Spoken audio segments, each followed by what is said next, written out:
How's it going, guys? This video is going to be about my post-fight thoughts on the fight that happened on the weekend between Gervontadavis and Santa Cruz. This was Davis's first fight on pay-per-view, and they picked the perfect opponent for him to really make a statement and look good on his first pay-per-view show. Tank won via 6th round knockout. It was a brutal knockout, one of the knockouts of the year, I'd say. He landed a vicious counter left uppercut that knocked Santa Cruz unconscious. He was out for quite a while. It really was a big punch. I mean, Davis is a huge puncher in the division. But this fight went pretty much as expected. We expected Davis to break Santa Cruz down and walk him down and stop Santa Cruz in the middle to the second half of the fight, which he did. Santa Cruz is always game. He always comes in shape, but at the end of the day, there's levels to this, and Santa Cruz is, I know he's a 4-time world champ or something like that, but he's a smaller guy. He hasn't got power. He's not very skillful.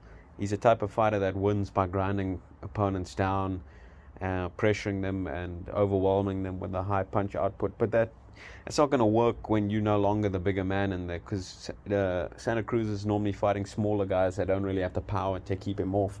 But in this fight, he's up against Tank Davis, who's a much more solid, bigger puncher than he is.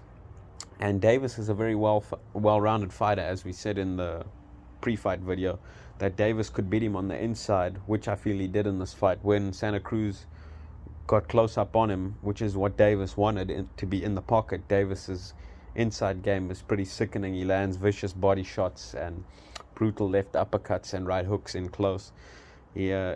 He's a well-rounded fighter because he was beating Santa Cruz on the outside too. He was landing jabs to the body and good straight left hands, and he was just walking Santa Cruz down, which is what a lot of people weren't expecting. They thought Tank was going to tire in the fight and get pressured and worn down by Santa Cruz, but as we said in the pre-fight video, it was going to be the opposite of that. Santa Cruz was not going to be used to getting hit with such hard shots, that he was going to be the fighter that it was going to take its toll on, and he was going to be the one that starts to tire, and that was the case. And Davis steamrolled him. He Mack trucked him.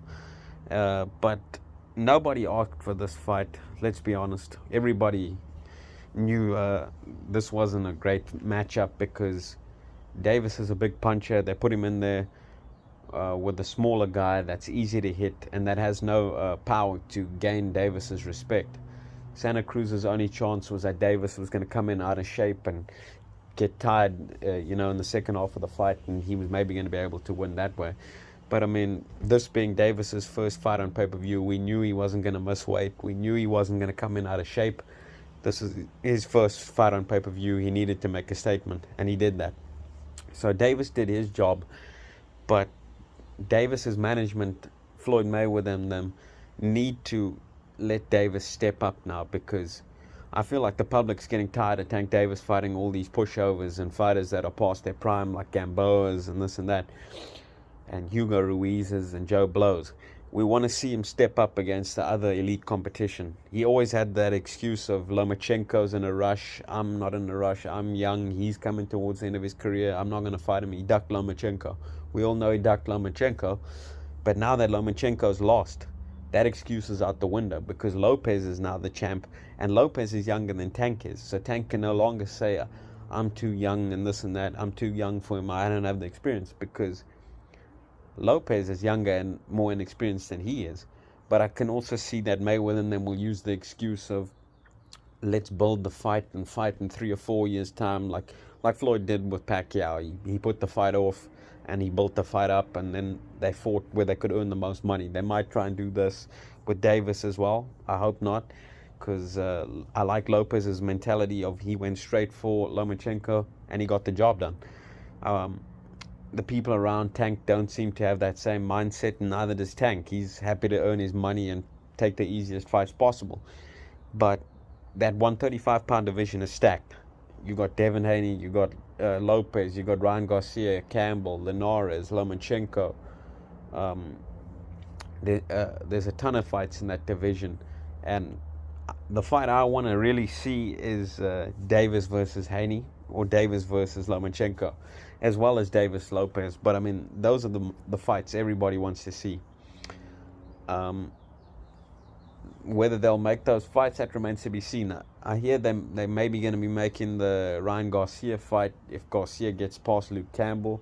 I'm expecting him to get past Campbell, and then they're talking about maybe making the Davis fight. Now that would be an interesting fight because Garcia's got power and he's got a better boxing ability and skills and more speed than a guy like Santa Cruz, with a lot more power than Santa Cruz. So Davis, he won't be able to just really walk down Garcia the way he walked down Santa Cruz, because you can't walk into those types of shots from Ryan Garcia. He hits a lot harder than Santa Cruz. But I mean, that's a fight I want to see. That'll be a really interesting fight.